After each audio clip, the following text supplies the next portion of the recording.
Okay, let's cut out that circle.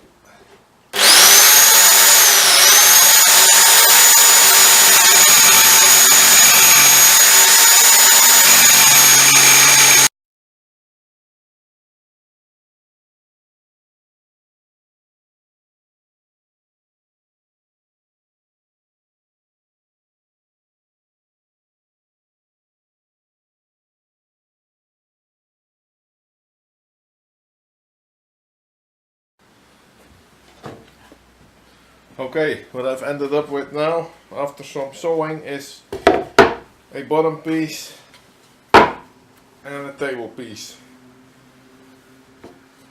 So this is supposed to be mounted like this, and then to be able to rotate on the ball bearing, which we are going to make in the next phase.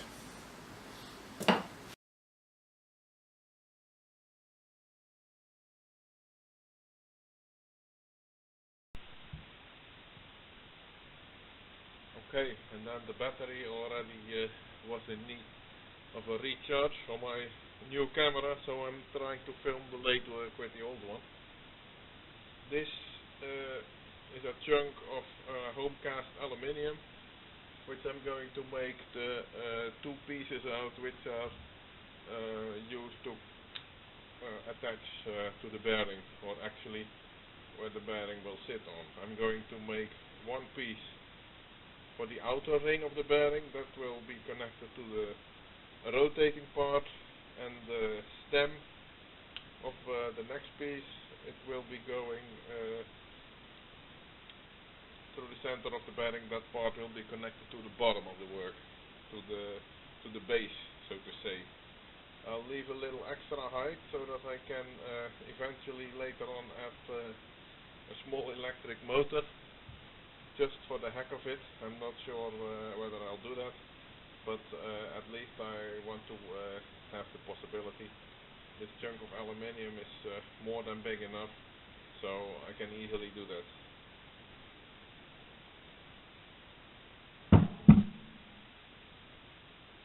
Yeah, this home cast aluminium is a rather big chunk. This one was cast in an empty beer can, a half a liter can,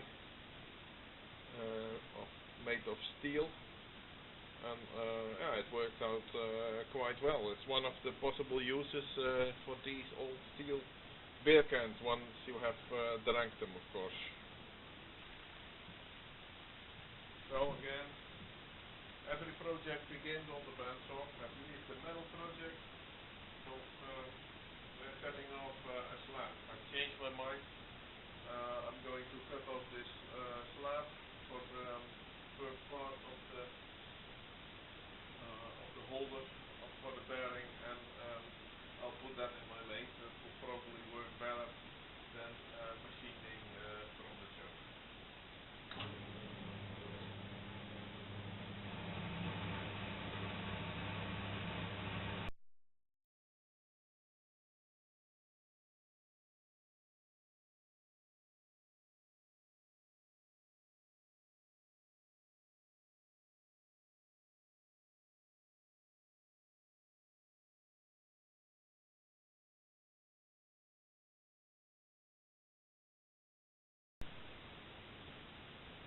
Okay, just for your information, I've measured the part, and its width or diameter is 64 millimeter.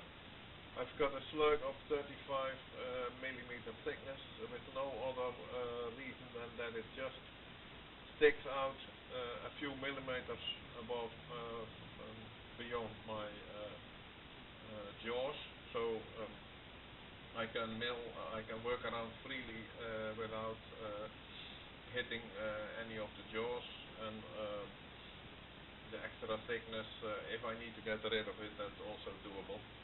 But for now, this is a much better setup to machine than machining this whole long piece that you saw me having in the lathe before.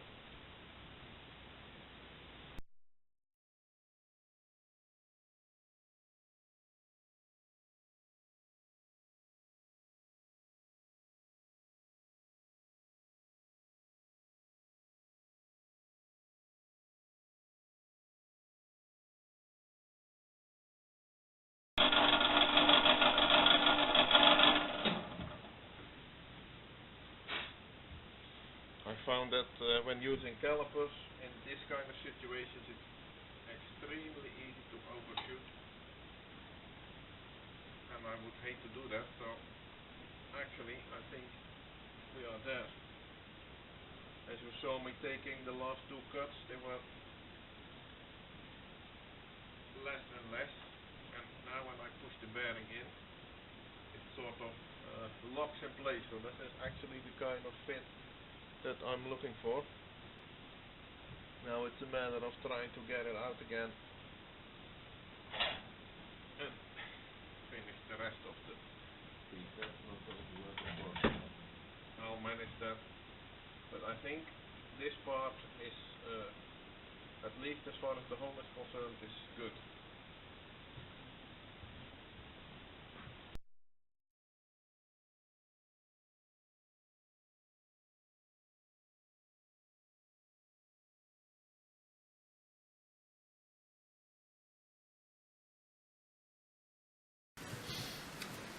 I have here the bottom piece set up and the lathe. I've already drawn a line.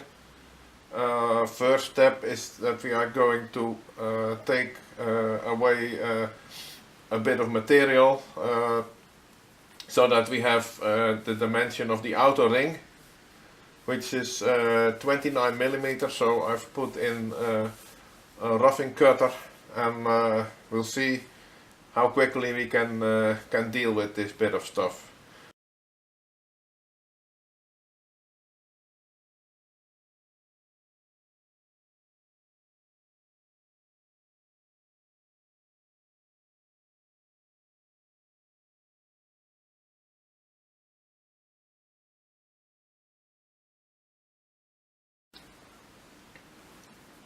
So the outside edge is almost gone now, to the part where we can start to turn the central section to size. I think one or two more passes should do it.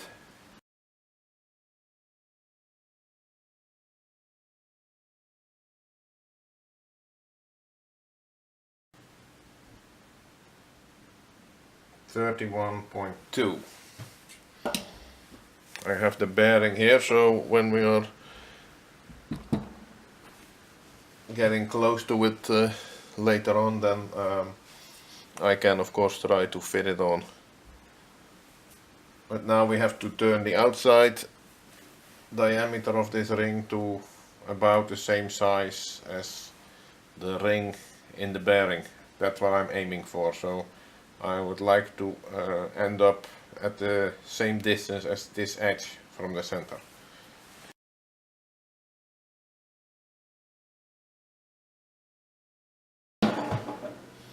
Okay, I'm 1/4 of a millimeter away from my final dimension, but first I'm stopping because when I was hauling away all the material on the flat side of the piece of stock here, we built up some sort of an edge. So first thing I want to do now is to make this flat and parallel with the top. But I'm not going to do that with my high-speed steel tool. I'm going to take the other one.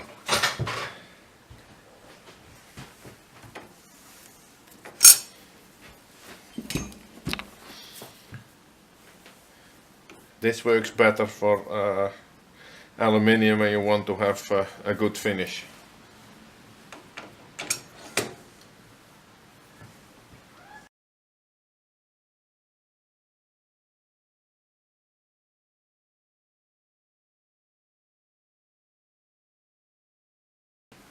It's still a bit rough, but that does not really matter. The finish here is not that important, because this piece will be, this part of the workpiece will be completely out of sight once it's completed. It will be sitting under the bearing, so at least now I have a flat surface here which is concentric or parallel with this one. So now it's a matter of getting it down to size, and it is according to my caliper at least.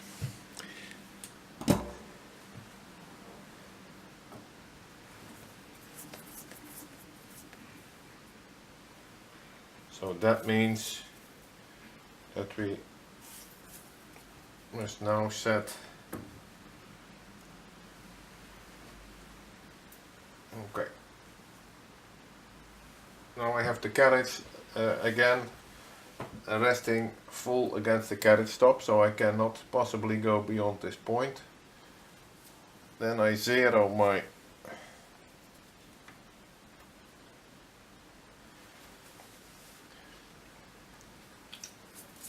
hand crank on the carriage. I'm turning it back one turn, which equals 2 millimeters, and then I'm exactly at the size where I want to have my edge. So this is the size that we have to turn down to the 40 millimeter of the bearing. So that's going to be the next step now. We have to take off another, how much? 10.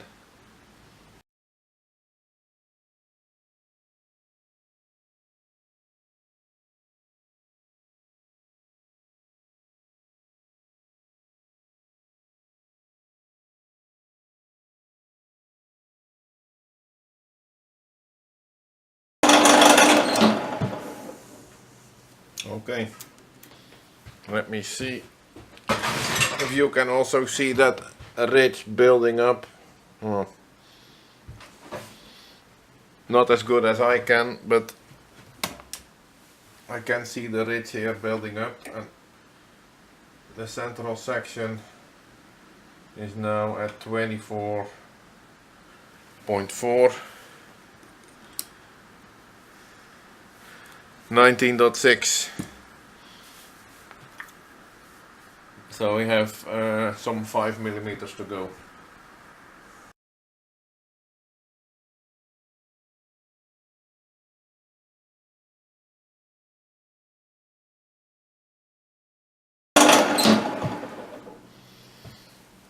So that was 1.5 per side down. So if my measurements are correct, I should have 1 millimeter per side to go. Well, I'm slightly over 21, 21.4, yeah, exactly. 21.4, 19.6, that's 1.8.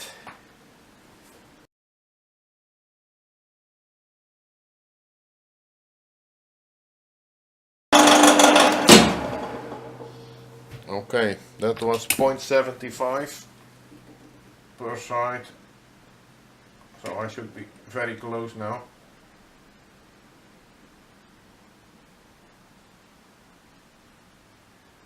And I'm at 19.8. So let's check briefly what the bearing says. It already wants to go on.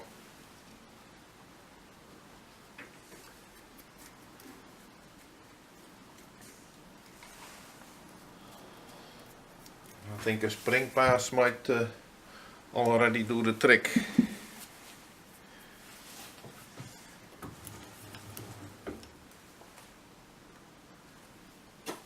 And a bit of WD-40.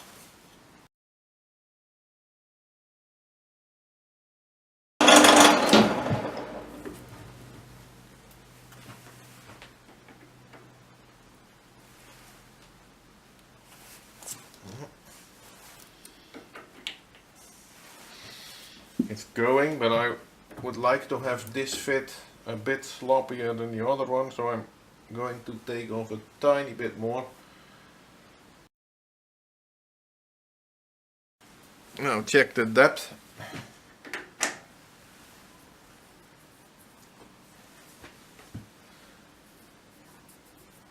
Couldn't have been better. The top of the bearing is exactly parallel, or flush I should say, with the stem of the of the workpiece I just turned, and of course the bearing can turn freely because it has 2 millimeters of free play at the bottom. So next step will be to drill 1 or 2 holes in the bottom to fix this section to the bottom plate, and then we can see how it fits, how it turns.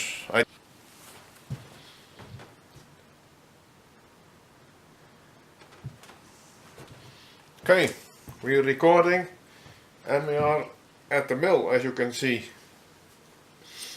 Now my mill does not have a DRO. I'm really planning to have one, but they are not exactly cheap, so I have still not yet a clue when it is going to be. Nevertheless, you're still able to manage things like this. What we have to do, the task at hand, is to drill 2 holes in the bottom such that we can mount it to the base plate, and I have decided they should be 15 millimeter from the edge of each side. Well, over at the lathe I have drawn a layout line with a cutter which cuts through the center, and I've centered my mill on that. That's plenty accurate enough for this job, because I only want to have 2 holes which are well, more or less at the center, and more or less is within, let's say, 1 or 2 tenths of a millimeter. I'm pretty sure that I will achieve that kind of accuracy with this setup.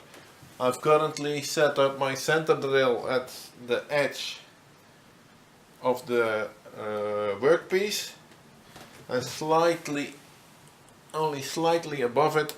So now what I have to do is I have to turn my table 15 millimeters inwards. It's not locked in that direction, it is in the other one, in the X. So here we go. 2, 4, 6, 8, 10, 14,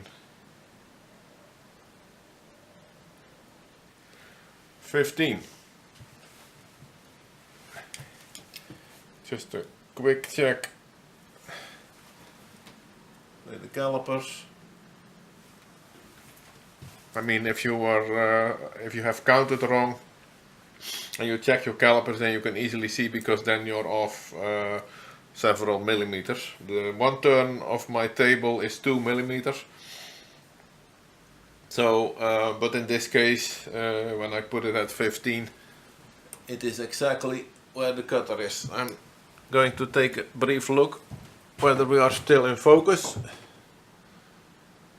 Oh, that looks good. So I'm going to drill. Let's hope this thing starts.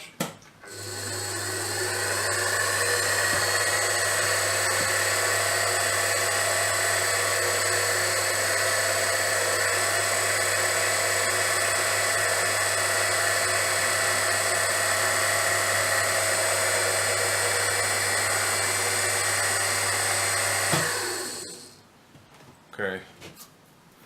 Now, since I'm set up, I will simply switch out the drill and do the 5 millimeter hole as well, because I have a center drill which happens to also fit in a 5 millimeter collet, so I only need to switch it for a drill, and I'm already there. It's more accurate this way than doing the center drilling first and then coming back to the holes with a normal drill.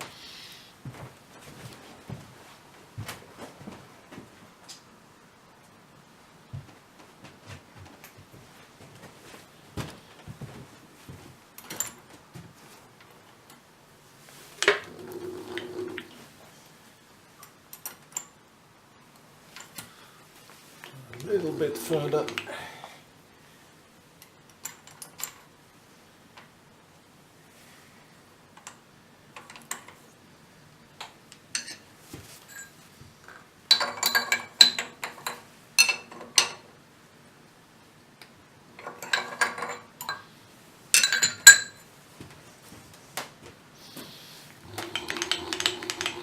This hole is going to be drilled plenty deep, such that there is no chance of the screw or the bolt hitting the bottom of the hole.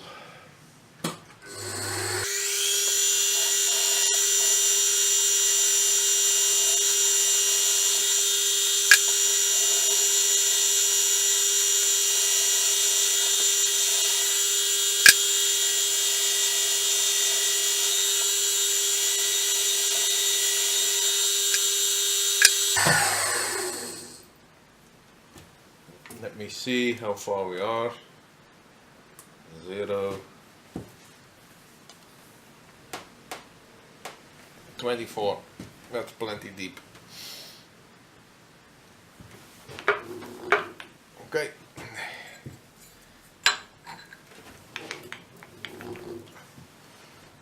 Basically I'll rinse, repeat, do the other hole and then tap them both off camera, and then we are already to the stage where we can assemble this thing. I'll be back shortly.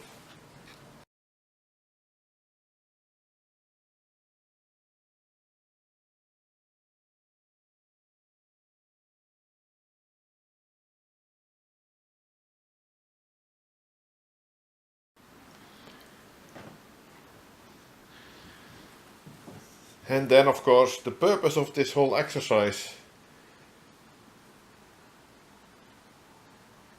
I've seen for example Mr. Pete showing his models on just a similar turntable, so I thought this would be a nice little sidestep project to show you how my metric version of Mr. Pete's steam engine is coming along.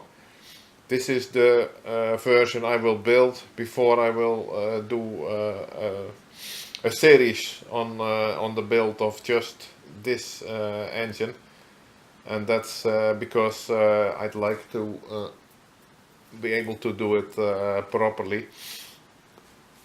So all the mistakes I made in this one you won't see. Yeah, when you look at how it is going to be. The cylinder head, it has 5 bolts, simply because I thought that was that looked better. I still like it a lot. Everything else, yeah, the cylinder, the bore has been done, the crank, it works. It even has compression, for what that's worth. Things left to do are the connection. I have to show it this way, of course.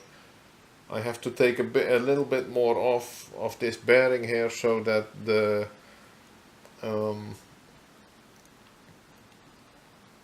is that connecting rod? Well, at least so that this part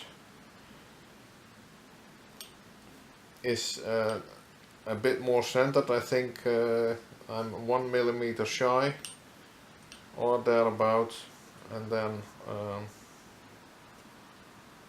there you go.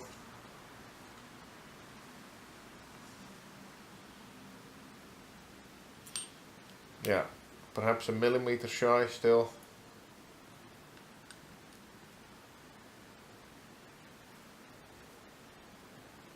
Of course, this hole has not been drilled either, and that's because I'm still waiting for some tools to arrive from China, so that I'm able to properly make this, because it's only when you start working on such a small thing like this that you notice that you don't even have all the tools that you need. So I'm waiting for my set of ER11 collets, and then I can put in the right drill to drill a hole here through to connect the push rod, I think it's called. On the other side, it's finished.